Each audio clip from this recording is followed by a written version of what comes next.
시청자 여러분 안녕하세요. SSC건 방송의 이성대입니다. 자, 겨울이 다 지난 줄 알았는데 날씨가 다시 추워지고 있습니다.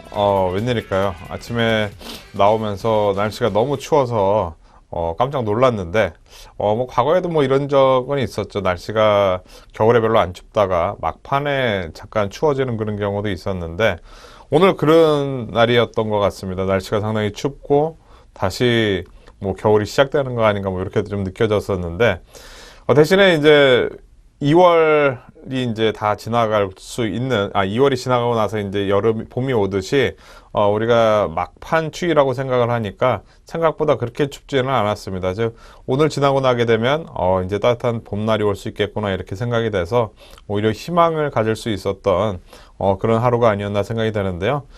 주식시장도 마찬가지인 것 같습니다. 우리가 항상 너무 막 급락을 하고 정말 견디기 힘든 그런 상황이 왔을 때 우리가 팔고 떠나게 되면 항상 지나고 나면 그때가 바닥인 경우가 많이 있잖아요. 그러니까 그런 거나 날씨나 거의 비슷한 것 같습니다. 우리 시장 최근에 모멘텀이 좀 없는 그런 상황에서 좀 횡보 조정하고 있는 상황인데 우리 시장의 모멘텀을 가져다 줄 봄이 언제쯤 올지 오늘 이 시간을 통해서 한번 확인을 해 보도록 하겠습니다. 자, 그럼 증시 깨부수기 지금부터 시작해 보도록 하겠습니다.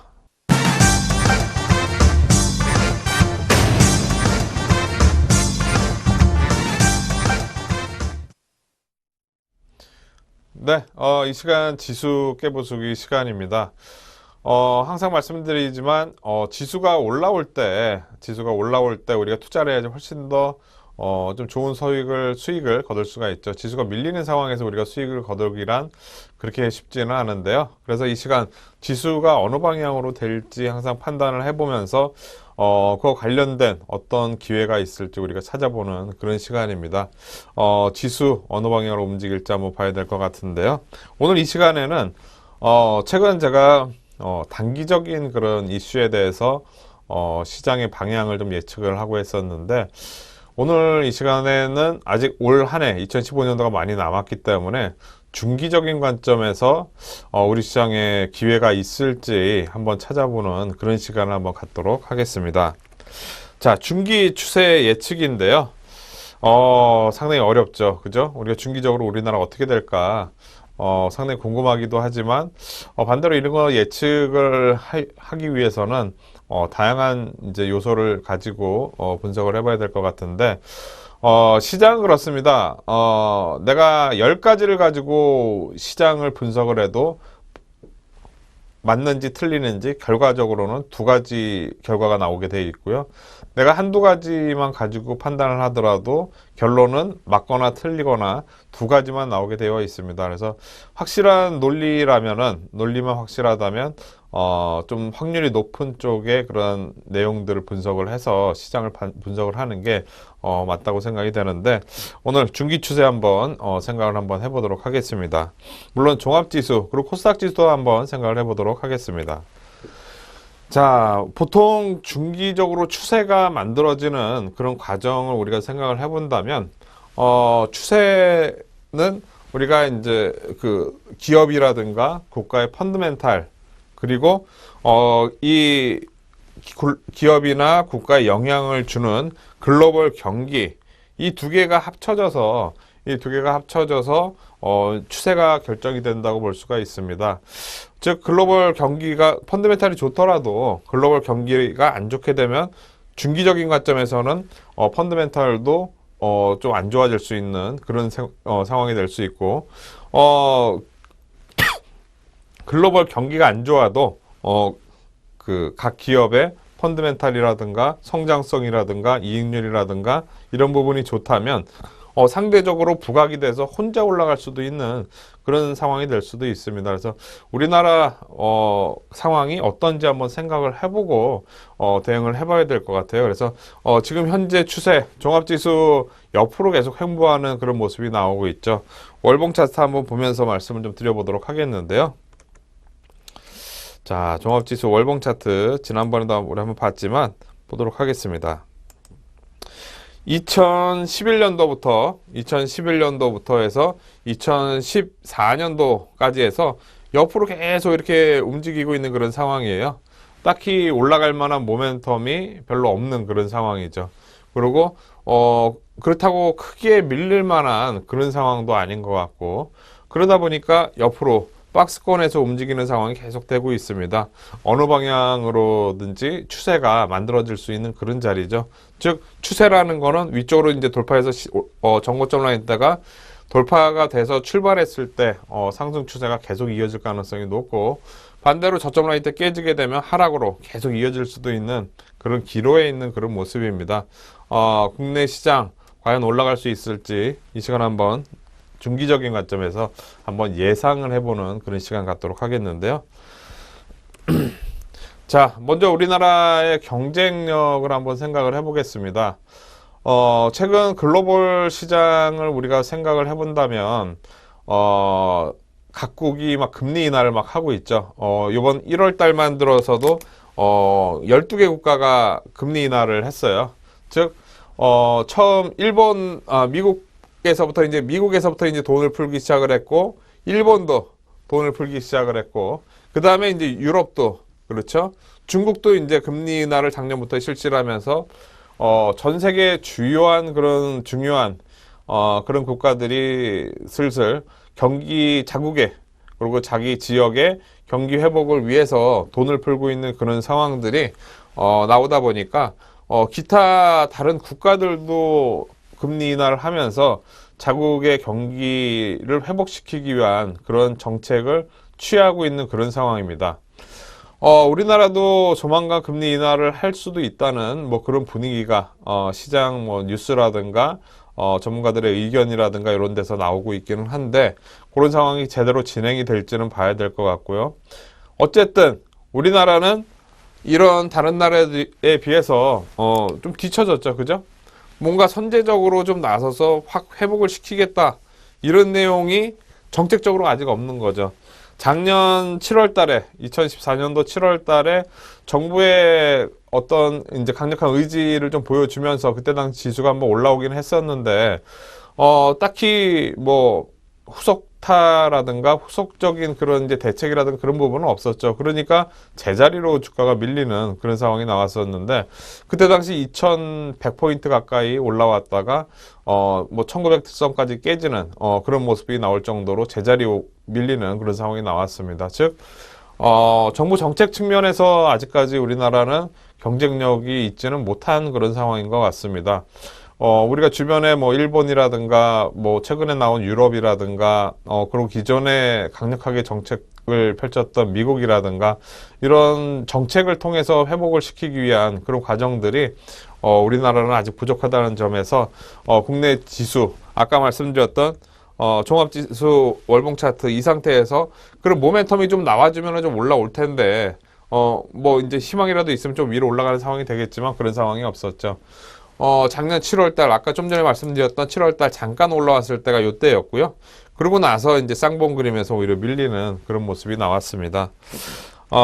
좀 안타깝긴 하지만 어쨌든 그런 정책이 없음에도 이거는 제가 좀 전에 말씀드렸던 거는 약간 부정적으로 얘기를 한 거고, 긍정적으로 얘기를 해본다면 그럼에도 불구하고, 그죠? 그런 내용이 나오지 않았음에도 불구하고 우리 지수는 옆으로 가고 있단 말이에요. 상당한 거 괜찮죠. 그죠? 정부에서 어떤 대책이 나오지 않더라도 각 기업별로 그래도 나름 열심히 노력을 하고 있다 보니까 옆으로 가는 그런 상황이 아닌가 생각이 되고, 그 부분이 당장 모멘텀이 되지는 않지만 그래도 어느 정도 경쟁력은 될 수 있다고 또 생각이 됩니다. 그래서 지금 현재 좀 전에 보여드렸던 옆으로 가는 이 상황이 꼭 나쁘다고만 볼 수는 없을 것 같은데요.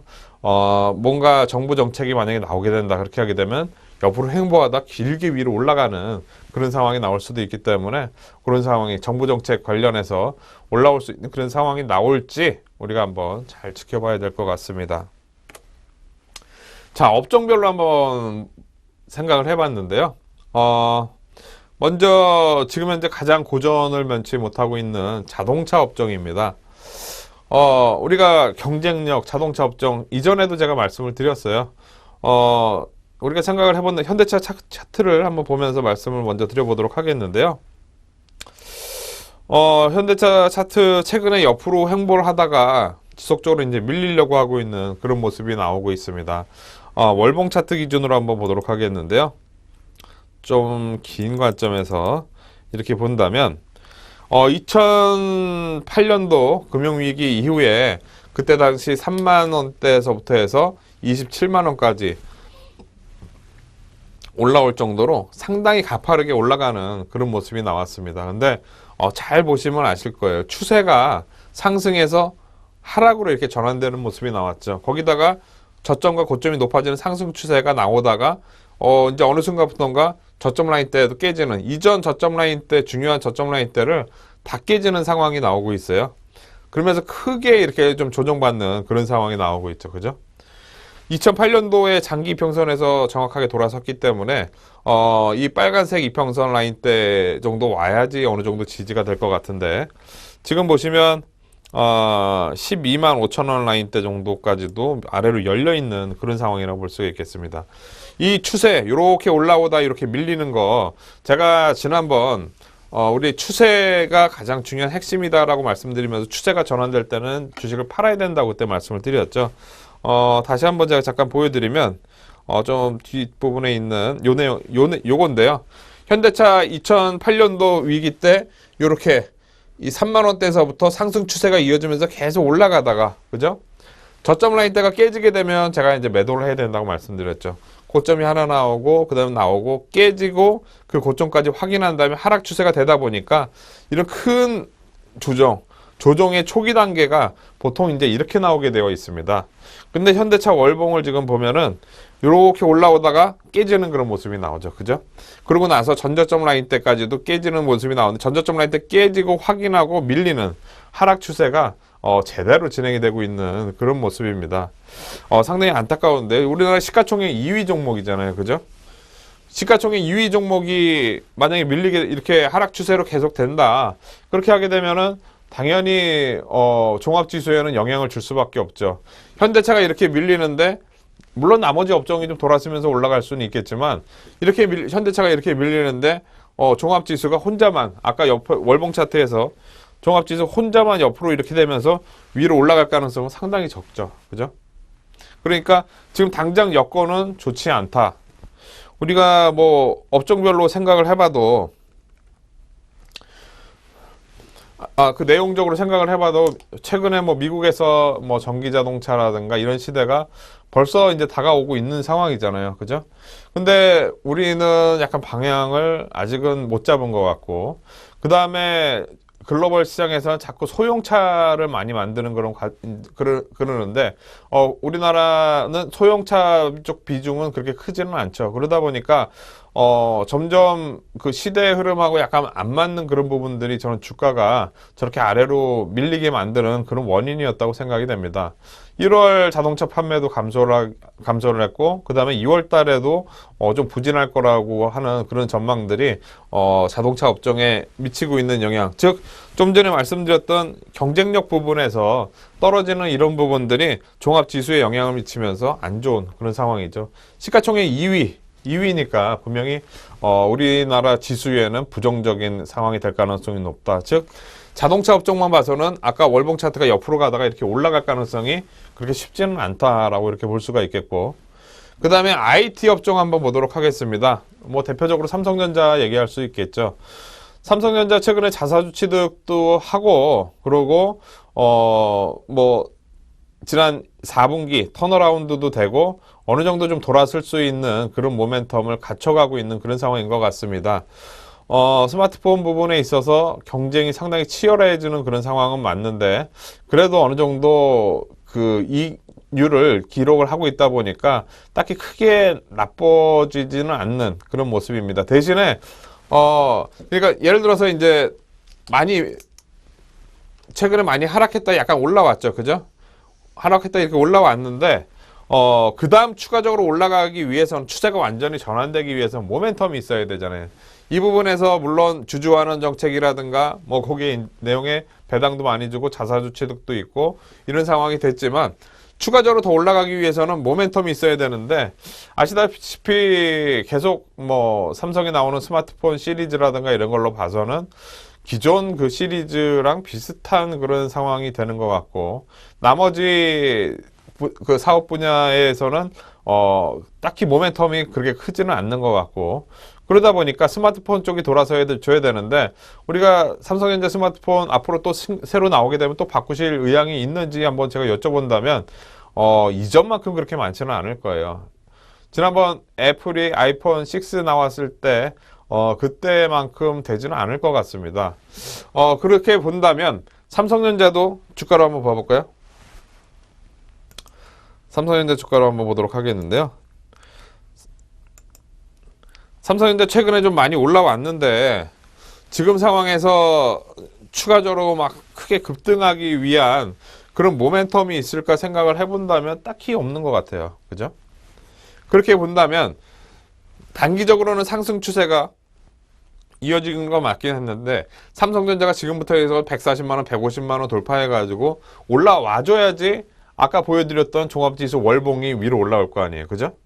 근데 삼성전자가 지금 이 정도 올라와줬으니까 종합지수 월봉이 지금 1950포인트대 이제 머물고 있다고 볼 수가 있는데 이게 삼성전자가 꺾이는 그런 상황이 나오게 되면은 오히려 더 밀릴 가능성이 높죠. 즉, 삼성전자를 대표적인 IT 기업으로 놓고 우리가 생각을 해봤을 때 삼성전자가 위로 올라갈 폭이 별로 없는 상황에서 과연 종합지수 아까 보여드렸던 월봉 차트가 여기서 위로 이렇게 올라갈 가능성이 있는가 생각을 해본다면 많지 않거든요. 그죠?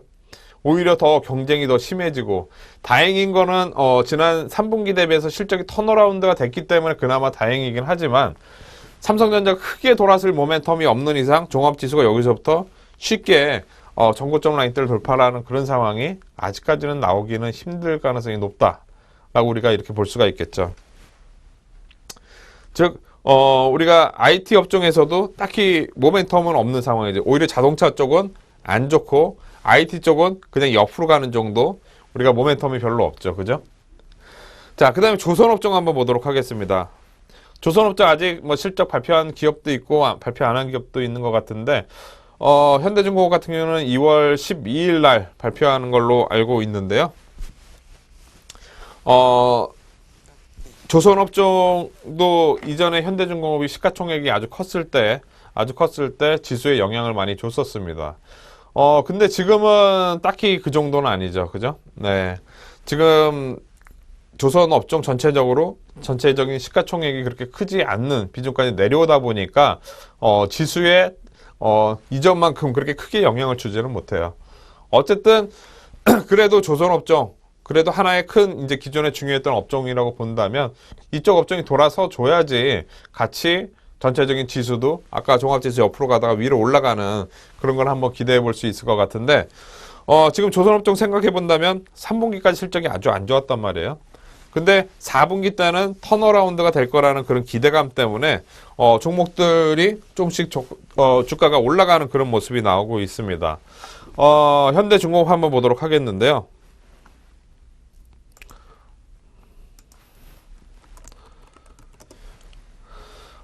지금 현재 주가 흐름으로 본다면, 이걸 좀 짧은 기간으로 이렇게 놓고 봐야겠죠? 이렇게 짧은 기간으로 이렇게 놓고 본다면, 지난 10월 31일 날 89,500원 찍고 나서, 요번에는 그 위에서 터닝하면서, 크게 추세로 이제 돌아서려고 하는 그런 과정이 만들어지고 있습니다.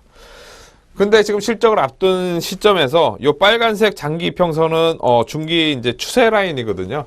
그래서 업황이 완전히 돌아서게 되면은 요 빨간색을 돌파해서 정배열로 들어갈 가능성이 높고 업황이 제대로 돌아서지 못하게 되면 지금 요 라인대를 깨고 다시 재차 내려갈 수 있습니다. 근데 업황만 죄송합니다. 업황만 잠깐 놓고 본다면 아직까지 안 좋아요. 그죠? 기존에 워낙 안 좋았기 때문에 약간 돌았을 뿐이지, 지금부터 해서 완전히 업황이 회복됐다 우리가 이렇게 볼 수가 없죠. 그죠? 즉, 아까, 삼성전자나 마찬가지로 실적이 이렇게 안 좋아졌다가, 실적이 막 안 좋아졌다가 터닝하고 있는 그런 모습이 나오고 있는데, 완전히 실적이 V자로 이렇게 회복되는 그런 과정이 아니죠. 회복돼서 옆으로 가고 있는 그런 과정이죠. 그러다 보니까 완전히 추세로 위로 돌파하기에는 아직까지는 시간이 필요한 그런 시점입니다. 즉, 멈추긴 했는데, 낙폭이 멈추긴 했는데, 돌아서기까지는 시간이 필요하다고 우리가 생각해 봤을 때, 조선업종들, 물론 지금 추세적으로 돌아서고 있긴 하지만, 아직 시간이 필요한 그런 시점이라고 보여집니다. 그렇게 본다면, 조선업종, 지금 좀 전에 말씀드렸듯이 IT도 지수의 그냥 옆으로 정도의 역할이 될 가능성이 높고, 조선업종도 지수에 크게 돌아서게 하는 그런 역할보다는 옆으로 갈 가능성이 높은 그런 상황이라고 볼 수가 있겠습니다. 오히려 자동차는 아래쪽일 가능성이 높죠. 그죠? 그리고 마찬가지로 지금 시간이 많지는 않기 때문에 빨리 한번 진행을 해보도록 하겠는데요. 화학업종 한번 보도록 하겠습니다. 최근에 유가가 좀 돌아서기 시작을 했죠. 그죠? 우리가 지난번에 유가 돌았을 때 타이밍이 될 수 있다. 이 시간을 통해서 말씀을 드렸는데 종목도 많이 올라왔어요. 1월 달만 해도 뭐 20, 30%대의 그런 수익률이 났고, 그 다음에 최근에 유가가 바닥을 치면서 좀 올라가려고 하니까 좀 더 꿈틀대는, 지수는 밀리는데 혼자 올라가는 그런 모습이 나오고 있습니다. 아주 강력한 상승은 아닌데 조금씩 돌아 올라가는 그런 모습이 나오고 있습니다. 유가 상승은 좀 더 지켜봐야 될 것 같은데, 다른 업종보다는 좀 더 나은 그런 모멘텀을 갖고 있다고 볼 수가 있겠습니다. 왜냐하면, 시간이 없으니까 이제 빨리 진행을 해보도록 하겠습니다. 왜냐하면, 차트, 요 옆에다 한번 설명을 드려볼게요. 유가 하락으로 인해서 화학 업종들의 그런 주가가 너무 이제 많이 밀렸었어요. 그때 당시에. 너무 많이 이렇게 밀려 있다 보니까, 유가가 돌아서기도 전에 화학업종의 종목들이 돌아서는 그런 모습이 나왔다고 볼 수가 있겠고요. 화학업종이 돌아서는 모습이 나왔다고 볼 수가 있겠고, 당장 유가가 지금 완전하게 바닥을 치지는 않았지만 저점은 만들어진 그런 상황이라고 볼 수가 있습니다. 즉, 우리가 아래쪽으로 너무 많이 빠졌었기 때문에 그거에 대한 반등이 나오고 있는 상황이고, 유가가 조금만 돌아서게 되면 추가적으로 더 올라올 수도 있는 그런 모멘텀을 가지고 있는 게 화학업종이라고 생각이 됩니다. 그래서 변동성이 좀 있을 수 있죠. 유가가 재차 다시 하락하게 되면 최근에 많이 올라온 종목들이 아래로 크게 출렁거리는, 그래도 뭐 S-오일 한 종목만 먼저 보도록 하겠는데요.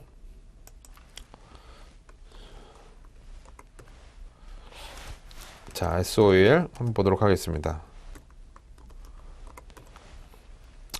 최근에 상당히 많이 올라왔죠. 상당히 많이 올라왔고, 그 다음에 밀릴 생각을 안 해요. 그죠? 지수가 밀리는데도 밀리지도 않고 이렇게 강한 흐름이 나오고 있습니다.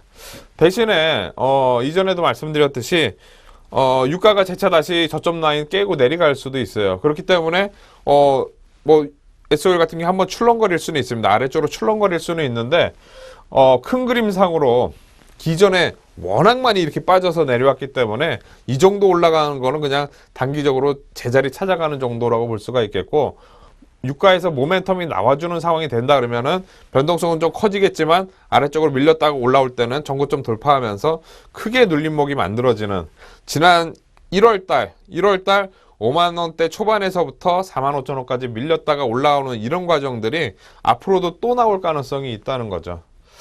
그렇게 본다면 화학업종은 다른 업종에 비해서는 긍정적인 그런 상황이 될 가능성이 높습니다. 유가가 워낙 바닥이고, 출렁거리더라도 중기적인 관점에서 바닥을 만들어가고 있는 과정이기 때문에 본다면 유가는, 화학업종은 다른 업종에 비해서는, 조선업종은 옆으로, IT도 옆으로, 자동차는 아래쪽으로 이렇게 되는데, 그래도 화학업종 시가총액 비중이 그렇게 크지는 않죠. 이전만큼 크지는 않지만 그래도 약간 완만하게 이렇게 위로 올라가는 그런 모멘텀을 그리지 않을까, 이렇게 좀 생각이 되고요.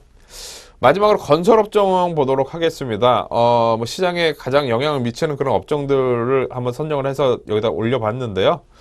아시다시피 뭐 중동 쪽 그런 리스크는 계속 몇 년 전부터 반영을 해오고 있다 보니까 그 부분이 끝난 업종들도, 끝난 종목들도 있고, 아직까지 그 중공동 쪽 그런 여파로 실적이 안 좋은 그런 기업들도 있습니다. 근데 최근 흐름을 본다면 몇 년 동안 계속 하락하는 그런 흐름이 나왔죠. GS건설 차트를 한번 보면서 말씀을 좀 드려보도록 하겠는데요. 자, GS건설의 주봉 차트 한번 보도록 하겠습니다. 2011년도 7월달 12만원대서부터 해서 급락하기 시작을 했고요. 그리고 특히 2013년도 초에 실적 워낙 안 좋게 나오면서 급락했던 이 부분이 지금 나오고 있습니다. 그러고 나서, 그러니까 좀 전에 말씀드렸던 그런 악재 부분이 몇 년 전부터 계속 반영이 됐고, 그 다음에 지금 현재로서는 26,000원대의 주가를 움직이고 있는데, 지난번에도 말씀드렸듯이 GS건설 상당히 회사의 뭐 오너 분이시라든가 그런 분들 입장에서는 상당히 자존심이 상하는 그런 상황일 수 있습니다. 분명히 지켜봐라. 언젠가나 뭐 다시 일어선다. 뭐 이런 식으로 해서 생각을 하시고 계시겠죠. 근데 우리가 지금 생각해야 될 거는 뭐냐면, 과연 이 종목이라든가 나머지 건설주들이 지수에 그래도 어느 정도 심리적으로 영향을 줄 텐데, 아래쪽으로 영향을 미치느냐, 아니면은, 긍정적으로 영향을 미치느냐 생각을 했을 때, 건설주들은 이제 어느 정도는, 위쪽은 아니더라도, 옆에 쪽으로, 그러니까 크게 모멘텀은 아니더라도, 지금 정도 수준은 앞으로 유지할 거로 전망이 됩니다. 그렇게 본다면, 지금 우리가 주요했던 그런 업종들, 우리가 기존에 잘 나가서, 전 세계적으로 잘 나가서 우리나라의 지수를 끌었던 이런 업종들의 경쟁력이, 그죠? 경쟁력이, 자동차는 떨어지고 있고, IT는 그냥 옆으로 가고 있고, 조선도 옆으로 가고 있고, 화학만 약간 올라가려고 하고 있는 그런 모습이고, 워낙 많이 빠졌기 때문에 경쟁력이 좋아지는 게 아니라 워낙 많이 빠졌기 때문에 주가상으로는 약간 올라갈 수 있는 모멘텀이 있다고 보고, 건설주들은 옆으로 갈 가능성이 높고, 그렇게 본다면 이런 상황에서 지수가 올라갈 수 있을까요? 크게 뭐 아까 월봉 차트를 봤듯이 크게 올라갈 가능성은 아직까지는 좀 적어 보이죠. 그죠? 단기적으로 기술적인 그런 흐름에 있어서 한 2000포인트 선 부근까지는 한번 올라올 수는 있지만, 이 추세가 위쪽으로 중기 추세로 봤을 때 위로 올라타기 위해서는 아직까지는 부족한 그런 상황이라고 보여집니다. 월봉 차트상으로 힘이 잔뜩 모였는데, 그죠? 힘이 잔뜩 모였는데 이게 위로 이렇게 불출하게 되면은 얼마나 좋겠습니까? 2008년도 금융위기 때 892포인트에서부터 2231포인트까지 이 과정이 올라오면서 종목들 정말 해피한 그런 상황들이 많이 있었는데, 지금 힘은 이때보다도 훨씬 더 많이 모여있는 그런 상황이에요. 뭔가 모멘텀만 있으면 그 방향대로 완전히 올라갈 가능성이 있는 그런 상황인데, 아직까지 업종별로 봐서는 모멘텀이 없죠. 그죠? 이렇게 봤을 때, 뭐 삼성전자가 다시 뭐 새로운 신제품을 개발을 해가지고 주도권이 잡아가지고 올라간다든지, 아니면 자동차 쪽이 뭐 너무 많이 빠졌기 때문에 올라오는 상황이 나온다든지, 그런 모멘텀이 있기 전까지는 힘은 모여 있지만 아직 추세를 결정하기 위한 그런 상황은 약간 힘들어 보입니다. 시간을 갖고 우리가 좀 더 판단하는 그런 상황이 필요할 것 같고요. 즉 우리가 중기 추세로 봤을 때는 아직까지는 좀 힘든 그런 상황인 것 같고, 그러다 보니까 우리나라가 이런 쪽에서는 경쟁력이 떨어지고 있는 반면에, 그죠? 반대로 최근에 강한 코스닥 쪽이 상당히 강했죠. 게임이라든가, 그리고 개별 종목으로, 개별 작은 업종으로 해서 화장품 업종, 아모레퍼시픽이 시가총액이 16조까지 올라왔습니다. 정말 대단하죠. KT가 시가총액이 7조 원대인데 아모레퍼시픽이 시가총액이 16조대예요. 그만큼 이익 모멘텀도 있고 계속 몰려드는 중국인들, 그리고 중국인뿐만 아니라 그쪽에서 유명해지다 보니까 전 세계적으로 이렇게 유명 브랜드가 되면서 올라오는 게 아닌가 생각이 되는데, 그러다 보니까 화장품 업종 상당히 틈새 업종으로 우리가 강한 그런 업종이 있는 상황이고요. 그리고 헬스케어라든가 이런 업종, 약간 작은 업종이지만 일부 제품을 통해서 강력하게 모멘텀을 갖고 있는 그런 종목들은 계속 올라가는 종목들이 있습니다. 그러다 보니까 상대적으로 강한 업종이 있어요. 그리고 핀테크, 뭐 정부에서 추진하고 있는 그런 방향과 맞물리는 종목들에 대한 그런 모멘텀도 있는 그런 상황이라고 볼 수가 있겠고요. 그리고 컨텐츠, 요즘에는 약간 좀 죽긴 했죠. 한류 해서 요즘에 분위기가 약간 죽긴 했지만, 그래도 우리가 생각해 볼 거는 이게 항상 시행착오를 계속 하고 하다 보면 결과적으로 가서는 그 컨텐츠의 질이 높아진다는 겁니다. 당장 뭐 영화를 많은 돈 들여서 만들었는데 인기가 없다. 그러더라도 그게 노하우가 쌓여져서 그 다음에 만들 때는 정말로 제대로 된 영화나 드라마라든가 이런 게 나올 가능성이 높거든요. 그렇게 본다면 새로운 분야죠. 우리가 종목들 뭐 CJ ENM이라든가 이런 종목들 정말 좋은 컨텐츠를 만들어내고 있는데 실제로 그게 수익권으로 이어지지가 않고 있는 이런 상황들이 언젠가는 개선이 될 거란 말이에요. 그렇게 되면 중기적인 관점에서 봤을 때 이런 컨텐츠 업종도 하나의 아까 말씀드렸던 기존 산업에서 다른 쪽 경쟁력을 가질 수 있는 그런 쪽이라고 보여집니다. 그리고 게임이라든가 뭐 이런 업종들 상당히 우리가 벌써 유망한 그런 부분을 주가상으로 드러내고 있는 그런 상황이라고 볼 수가 있겠는데, 이런 업종들이 물론 코스닥 쪽에서도 코스닥 지수 많이 올라오는데 영향을 미쳤지만, 아까 뭐 이 중에서도 뭐 거래소에 있는 종목들이라든가 이런 종목들 내용으로 본다면 부정적이지는 않습니다. 대신에 한 가지 안 좋은 건 뭐냐면 종합지수가 현재 옆으로 이렇게 가고 있잖아요. 그죠? 옆으로 박스권에서 이렇게 가고 있는데 이 업종들이 그나마 좋았기 때문에 옆으로 간다고 볼 수가 있어요. 이 중에서 뭐 거래소에서 이제 있는 종목들로 놓고 본다면 그나마 좋았기 때문에 옆으로 간다고 이렇게 봤을 때 큰 그림에서 본다면 이 종목들이 한번 밀려야죠. 그죠?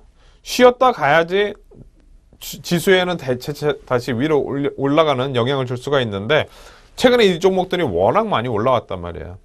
그렇게 본다면 이 종목들로 인해서 주가가 한 단계 위로 올라갈 수 있는 그런 상황은 아직은 아니라는 거죠. 그죠? 즉, 그 상황으로 봐서는, 이 업종들로 봐서는 아직까지 경쟁력은 있지만 이미 반영이 됐기 때문에 종합 지수에는 약간 부담스러운 그런 상황이 되고 있다라고 이렇게 좀 정리를 해볼 수 있을 것 같습니다. 즉, 우리나라의 그 펀드멘탈 측면에서는 안 좋은 업종들도 있고 또 좋은 업종들도 있는데, 안 좋은 업종들은 이미 많이 반영을 돼가지고 그나마 자동차 업종을 빼놓고는 옆으로 가다 보니까 크게 밀릴 가능성은 적은 반면에, 좋은 업종들 같은 경우에는 이미 많이 올라왔기 때문에 또 이 지수가 올라가는데 크게 영향을 주기는 약간 힘들다는 거죠. 그렇게 본다면 모멘텀이 약간 부족한 상황이 지금 펀드멘탈 측면에서는 우리나라가 나오고 있다라고 볼 수가 있을 것 같고, 글로벌 측면에서 본다면 지금 뭐 이건 길게 지난주에도 제가 한번 설명을 드렸기 때문에 길게 설명드릴 건 없을 것 같고, 미국은 나쁘지 않죠. 그죠? 미국 나쁘지 않습니다. 차트 흐름 잠깐 보면서 말씀드리겠습니다. 자, 다우지수 차트 한번 먼저 보도록 하겠는데요. 다우지수 지난번 제가 말씀드렸듯이 17,000선 깨지지만 않으면 괜찮다라고 말씀드렸습니다. 근데 17,000선 거의 근처 왔다가 재차 다시 급등하는 그런 모습이 나오면서 큰 그림상으로는 상승 N자 패턴이 이렇게 만들어지고 있는 그런 모습이에요. 박스권이죠, 크게. 즉, 미국이 금리 인상을 이제 조만간 하긴 하겠지만, 그거에 대한 만약에 우려가 있었다면 벌써 꺾어졌죠. 그죠? 벌써 꺾어지고 밀렸죠. 근데 그거에 대해서 자신감이 있으니까 옆으로 박스권으로 가는 거예요. 금리 인상 시기가 됐지만 크게 밀리지 않는 거 자신감이라고 생각이 됩니다. 그만큼 경기 회복이 탄탄하게 이루어지고 있다는 점. 과연 이런 상황에서 미국이 급락을 하면서 우리나라에 크게 영향을 줄까 생각을 해본다면 아직 그런 상황은 아니거든요. 그죠? 크게 미국 시장이 우리나라에 영향을 줄 정도는 아니다라고 보여지고요. 그 다음에 유럽, 대표적으로 뭐 프랑스 증시 한번 보도록 하겠는데, 지난번 말씀드렸듯이 유럽은 그리스발 문제가 다시 이제 부각이 되고 있습니다. 그리스에서 완전히 그 기존의 계약을 ECB하고 계약을 완전히 새로 하려고 하는, 뭔가 새로 딜을 하려고 하는 그런 상황을 주장을 하고 있는데요. 그 내용 때문에 뭐 글로벌 시장 뭐 좀 출렁거린다, 국내 시장에서도 영향을 준다 얘기를 하고 있지만, 지난번에 제가 말씀드렸던 그 내용대로 크게 영향이 없습니다. 그냥 많이 올라온 폭에 대해서 그 내용, 그리스발 문제가 좀 커졌다, 그럼 잠깐 밀릴 수는 있지만 추세가 꺾이는 게 아니라 3월 달부터 시작될 양적 완화 정책에 대한 기대감 때문에 바닥 만들어지고 싸게 살 수 있는 기회를 주고 오히려 올라가는 그런 상황이 될 가능성이 높습니다. 그래서 지금 유럽 시장 자체적으로는 중기적인 관점에서 크게 문제가 없다, 오히려 더 올라갈 수 있는 모멘텀을 갖고 있는 게 유럽 시장이기 때문에 크게 부담이 없다고 볼 수가 있고요. 중국 시장 마찬가지로 중국 시장 저점 라인대가 살짝 깨지는 쌍봉 형태가 이렇게 그려졌죠. 부담스럽죠, 그죠? 근데 중국 시장이 여기서부터 이렇게 깨진다고 우리 시장에 영향을 줄 것이냐? 물론 줄 수 있습니다. 근데 중국 시장이 스트레이트로 이렇게 깨지거나 그럴 가능성은 거의 없어 보입니다. 추가적인 부양책에 대한 그런 기대감도 있고 하기 때문에 완만한 하락, 우리가 다음이 많이 올라왔다가 완만하게 이렇게 조정하듯이 그런 모습이 될 가능성이 높고, 정부의 의지도 강력하기 때문에 쉽게 밀리지는 않을 겁니다. 그리고 일본 말할 필요도 없죠. 밀리면 올라가고 밀리면 올라가고 그런 상황이 될 가능성이 높습니다. 즉 일본 아주 좋은 그런 흐름 나오고 있는 그런 상황입니다. 그렇게 본다면 일본이 뭐 강하게 올라오면서 엔화 약세돼서 올라갔을 때 우리나라에 좀 안 좋은 영향을 줄 수는 있긴 하지만, 나머지 나라가 올라가는데 우리나라가 크게 나쁘지 않은데 우리나라가 같이 밀릴 가능성은 적다고 봤을 때, 글로벌 시장에는 모멘텀이, 그러니까 지수에 추세에 영향을 주는 모멘텀이 그렇게 크지는 않다고 볼 수가 있습니다. 아래쪽으로 글로벌 시장이 급락해가지고 우리가 같이 쫓아밀리는 그런 상황은 적다고 보여집니다. 그렇게 본다면 우리나라 추세가 아까 옆으로 이렇게 횡보하는 이런 모습이 길게 이렇게 나왔는데, 이게 위로 돌파하기 위해서는 저는 아직 시간이 필요하다고 생각이 됩니다. 무슨 얘기냐면 2008년도 생각을 해본다면, 즉 제가 이렇게 여기 추세가 이렇게 돼서 올라가는 걸 얘기를 하는 거는 좀 크게 한번 이익이 날 수 있는 그런 과정들, 수익이 못해도 대형주 기준으로 2배 이상 올라가는 그런 상황이 나오게 되려면 시간이 필요한 거예요. 우리나라는 지금 안에, 그 박스권 안에 갇혀 있는 그런 상황입니다. 즉 뭐 예를 들어서 현대차라든가 이런 자동차 업종이 워낙 안 좋아져가지고 확 밀렸는데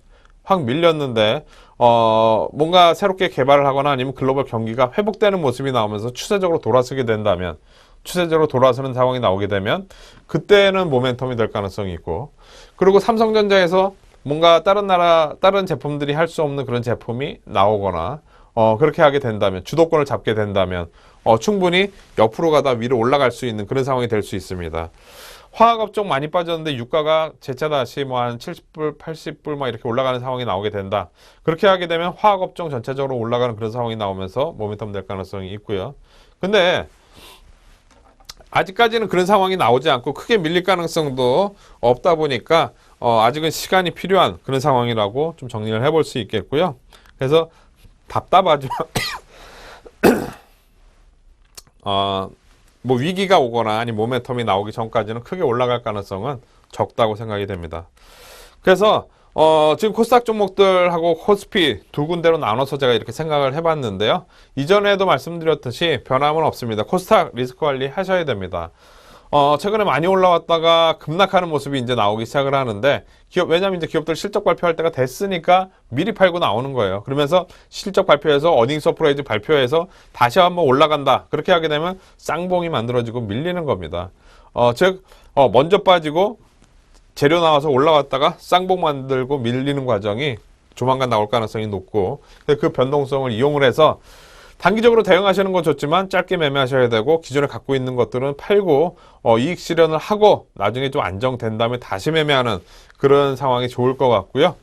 그리고 코스피도 목표 수익률을 좀 작게 잡는 게 나을 것 같습니다. 왜냐하면 아까 말씀드렸듯이 큰 모멘텀은 없어요. 옆으로 갈 가능성, 박스권에서 옆으로 갈 가능성이 높기 때문에 많이 빠져서 올라왔을 때는 적절한 시점에서는 이익 실현, 그리고 밀릴 때는 재매수하는 그런 관점의 대응이 지수에서는 필요하다고 보여집니다. 자, 오늘 중기적인 관점에서 투자에 대해서 오늘 말씀을 드렸는데요.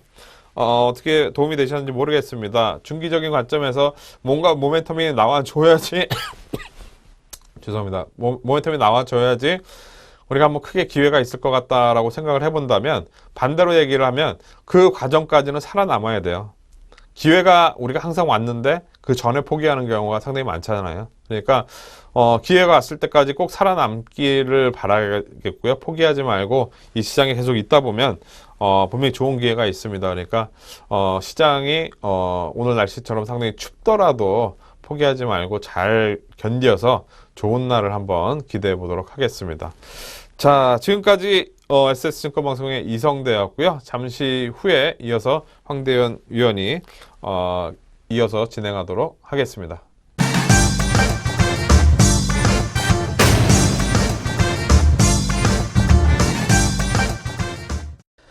여러분 안녕하십니까? 자, 주도적 깨보시기의 저 황대현입니다. 최근 장에 거래소 시장 상당히 그 변동성이 커졌던 부분이고요.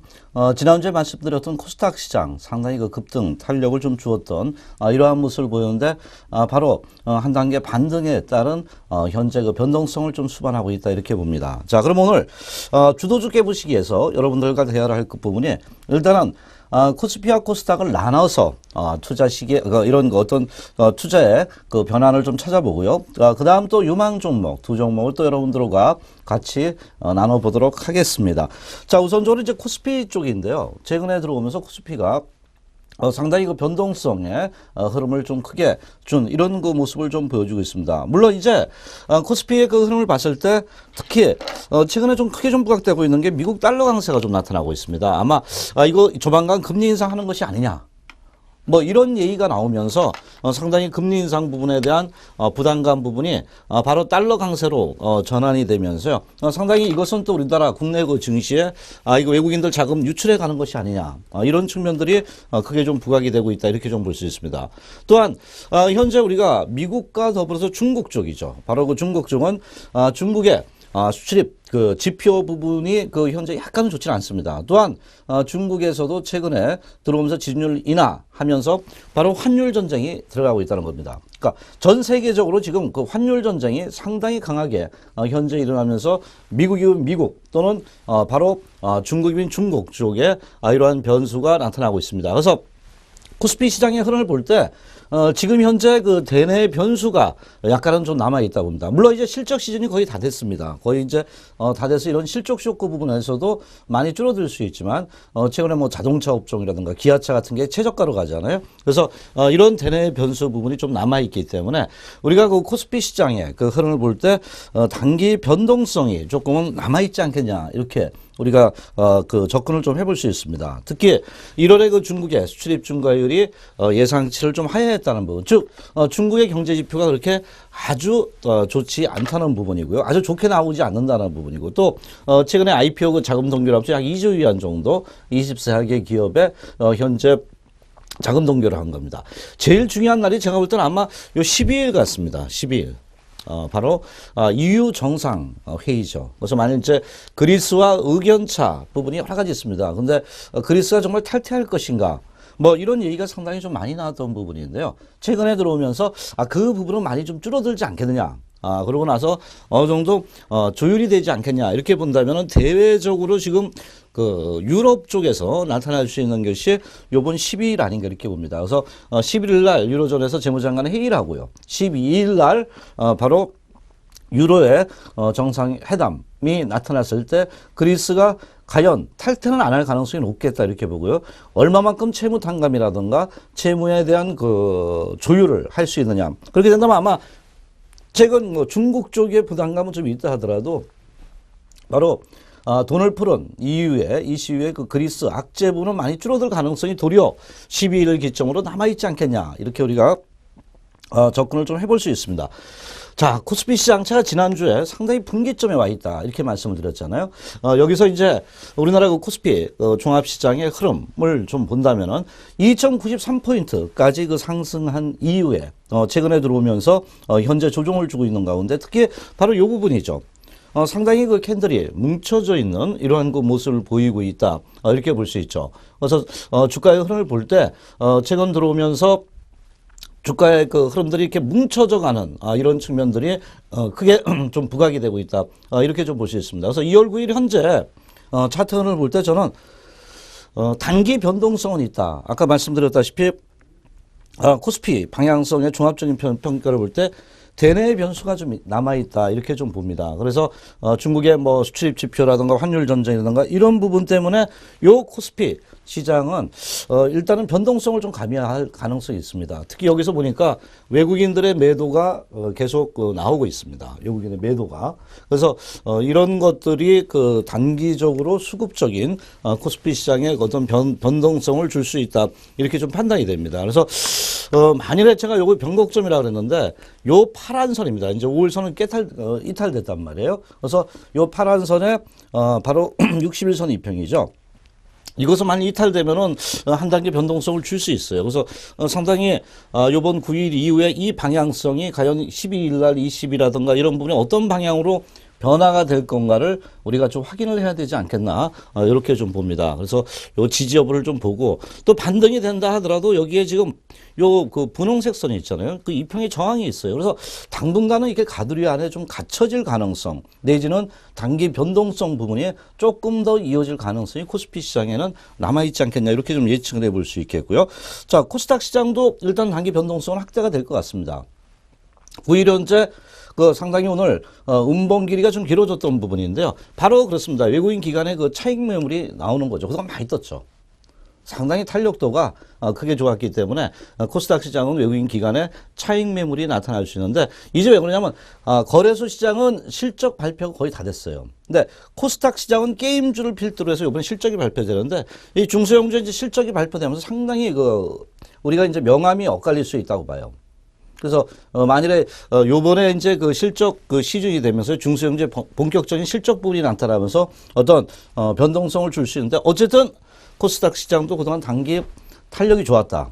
그래서 당연히 변동성 부분이 확대될 시점에 왔다 이렇게 볼 수 있습니다. 9일 현재 그 차트를 보면은 540에서 현재 계속적인 주가 상승이 있어 왔었잖아요. 그래서 이런 주가 상승이 있으면서 여기 뭐 추세를 보면 이렇게 그려보면은 바로 상단 부분에 오면서 여기서 단기 이식 매물에 대한 그 물량 부담감이 현재 나타나고 있습니다. 물론 여기서 5일선을 깨고 21선을 달고 갈 거냐 아니면 여기서 조금 더 3분의 1 정도 조정하고 갈 것이냐 이것은 우리가 좀 더 지켜봐야 돼요. 지켜봐야 되지만 어쨌든 제가 볼 때는 코스닥 시장이 거래소 시장은 조금 자유스럽다 이렇게 봅니다. 실적 시즌이 와서 약간의 변동성을 줄 수는 있다 하더라도요. 코스닥 시장은 최근에 들어오면서 새롭게 재평가가 되고 있습니다. 그래서 현재 박스권을 돌파했다는 부분 단기 조정은 들어가도요. 향후에 주가가 또다시 상승할 수 있는 환경 부분은 조성이 돼가고 있다. 이렇게 우리가 접근을 해볼 수 있습니다. 그래서 단기 조정 이후에 또다시 코스닥 시장의 또 뭐 실적이라든가 성장성 있는 부분들이 또 하나의 테마와 맞물리면서 주가의 상승을 해줄 수 있는 환경이 계속 지속될 수 있다. 이렇게 보시고 다만 9일 현재 그 금주에는 약간은 조정 국면을 우리가 나올 수 있다니까 추격 매수하지 말아야 돼요. 추격 매수는. 그 코스닥 시장은 뭐냐? 그러면 눌림목 매수입니다. 밀어줬을 때 그때 가서 종목별 업종별로 보고 들어간다는 이러한 그 매매 전략이 좀 필요하다. 이렇게 말씀을 좀 드릴 수 있습니다. 그래서 오늘 코스닥과 코스피 매매 전략을 어떻게 수립해야 되냐 볼 때 일단은 코스피도 아직도 단기 변동성이 있는데 새로운 명분이 없다는 겁니다. 그 명분이 나타나기 전까지는 코스닥 거래소 시장은 단기 낙폭에 따른 기술적 반등은 나타날 수 있지만 선도주나 메인주가 좀 더 지켜봐야 되겠고 코스닥 시장은 테마별 또는 실적별 또는 정부 정책 관련주별 뭐 이런 부분에서 하나의 선도주나 테마주가 선순환 시장이 될 수 있다는 거죠. 그만큼 코스닥 시장의 흐름들이 좀 더 낫다. 다만 최근에 많이 오르고 이제 중소형주의 그 실적 시즌이 왔기 때문에 그 실적을 보면서 코스닥 시장도 이제는 접근을 해야 된다. 즉 약간은 이렇게 변동성에 대비 변동성이 있을 것이라고 보고 기다리는 매매 전략인데 즉 그 변동성을 이용해서 도리어 매수 타이밍을 잡는 것이 코스닥 시장이고요. 거래소 시장은 좀 더 관망을 하며 좀 지켜보자.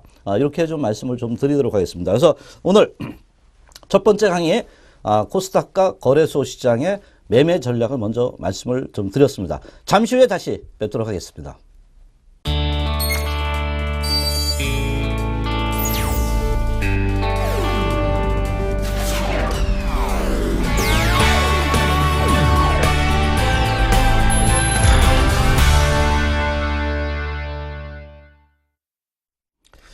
예, 두 번째 강의 시간은요, 여러분들한테 유망주에 대해서 두 종목을 좀 말씀을 좀 드리겠습니다. 자, 전반 강의를 약간 우리가 축소를 좀 해본다면요, 코스피는 4분기 실적 시즌이 마무리됐고요. 이제 대변수의 이런 매크로 환경이 시장이 미치는 영향력이 확대될 수 있다는 부분이다. 이렇게 말씀드렸고요.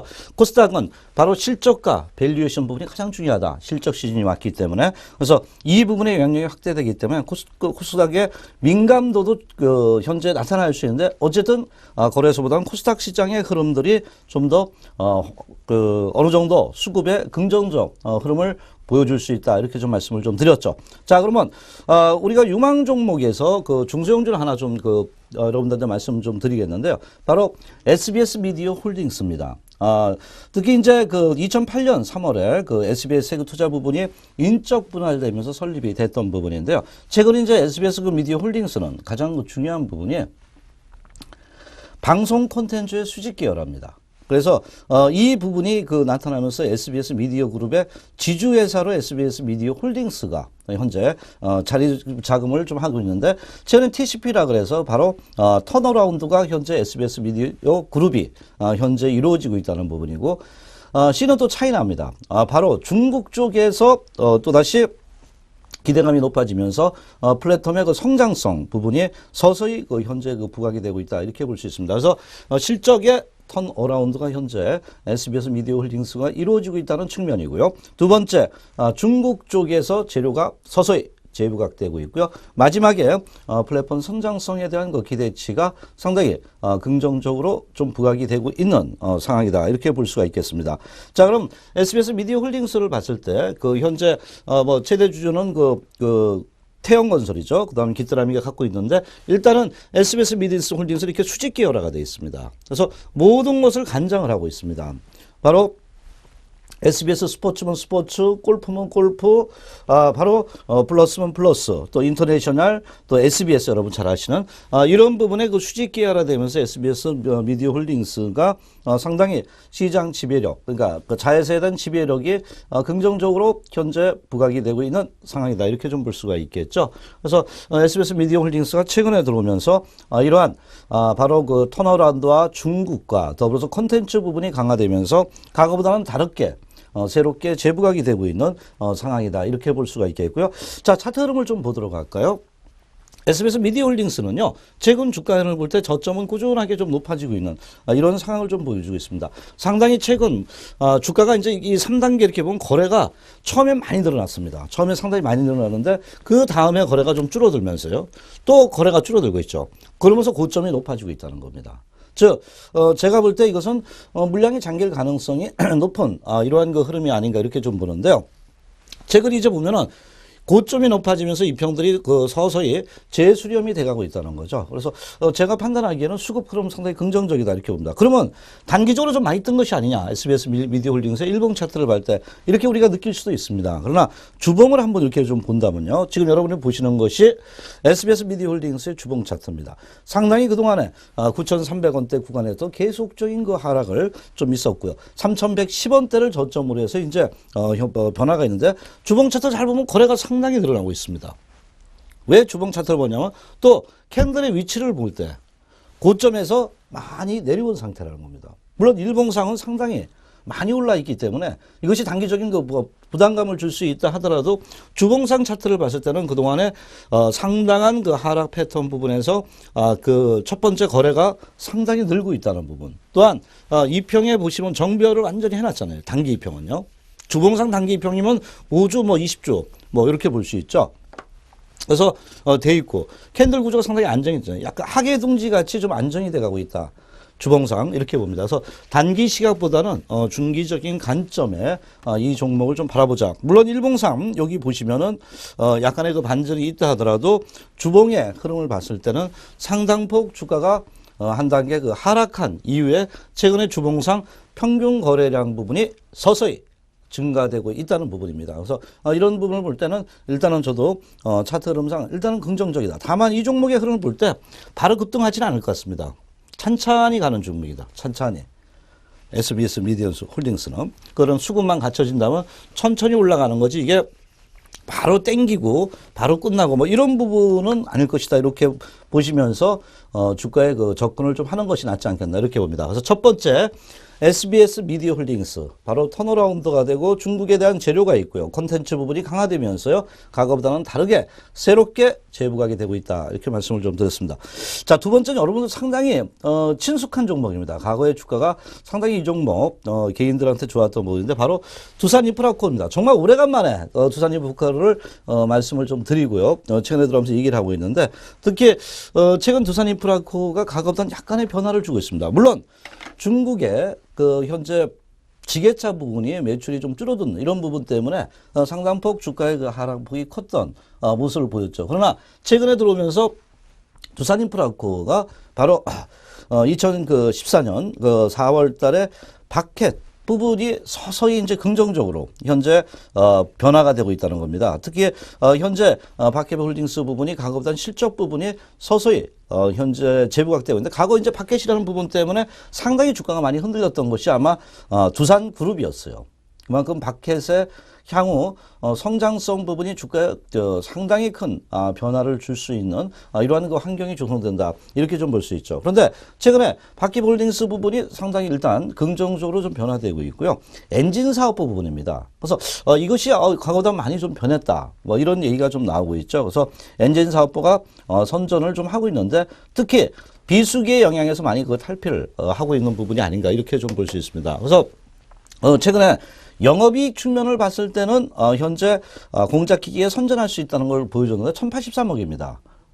그래서 이 부분은 상당히 뭐 긍정적 흐름이 아닌가 이렇게 볼 수 있겠고요. 특히 두산인프라코에 뭐 세 가지 변화가 좀 나타나고 있다는 이러한 그 리포트를 봤을 때 각종 그 일회성 요인들의 그 악재, 그러니까 영업의 그 손실 부분들이 많이 그 해소가 되고 있다는 부분이 동기업의 특징이다. 이렇게 좀 볼 수 있겠고요. 특히 DIBH와 그 공작기계 부분에 꾸준한 선전이 현재 이루어지고 있습니다. 상당히 이게 좀 변화가 좀 되고 있지 않나 이렇게 봅니다. 공작기계 부분하고 최근에 들어오면서 엔진 사업 부분이 2014년을 기점으로 해서 상당히 긍정적으로 현재 전환이 되고 있다. 이렇게 우리가 접근을 좀 해볼 수 있는 거죠. 그래서 최근 엔진 부분의 그 개선이 나타나면서요.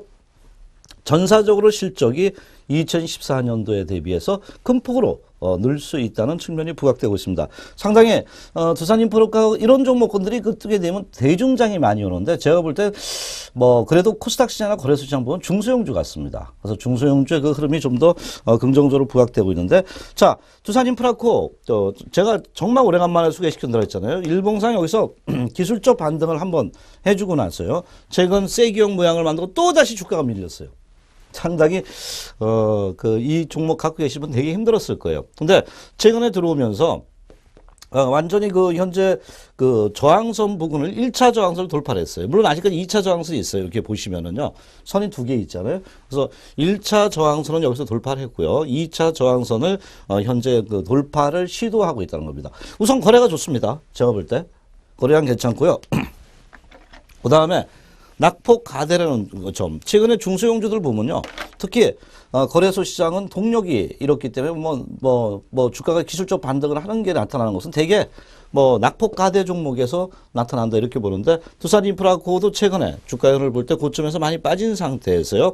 이런 평균 거래량이 늘고 있다는 부분은 일단은 긍정적이다. 물론 이제 쫓아갈 필요는 없습니다. 갖고 계신 분은 뭐 좀 더 이제 기다려봐야 되겠지만요.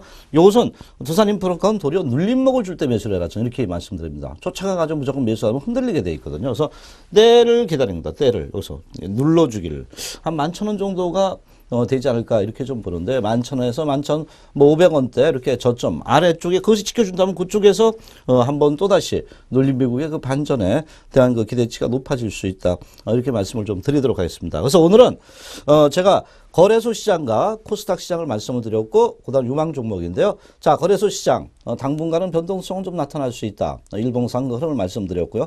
코스닥 시장도 주가가 재편이 될 수 있다. 그동안 많이 올랐기 때문에 단기 조정은 들어갈 수 있는데 게임 관련 부분은 실적이 발표되면서 이제 실적에 의한 주가가 재편이 될 수 있다는 부분에 초점을 두고 그래도 거래소보다는 코스닥 쪽이 낫지 않느냐 이렇게 말씀을 드렸고요. 마지막으로 유망 종목 SBS 미디어 홀딩스 바로 수직 기어라는 부분이 그 수직 계열화 부분에 대한 어떤 기대치 긍정적으로 부각되고 있고요. 오래간만에 대중주인 두산인프라코 최근 박핵과 바로 엔진 부분의 그 실적 부분이 과거보다는 좋아지고 있다. 이렇게 말씀을 좀 드렸습니다. 쫓아가지는 말자 이렇게 말씀을 드렸죠. 날씨가 좀 다시 또 추워졌습니다. 감기 조심하시고요. 여러분들 또 다시 여러분들 뵙도록 하겠습니다. 오늘은 여기서 마치도록 하겠습니다. 감사합니다.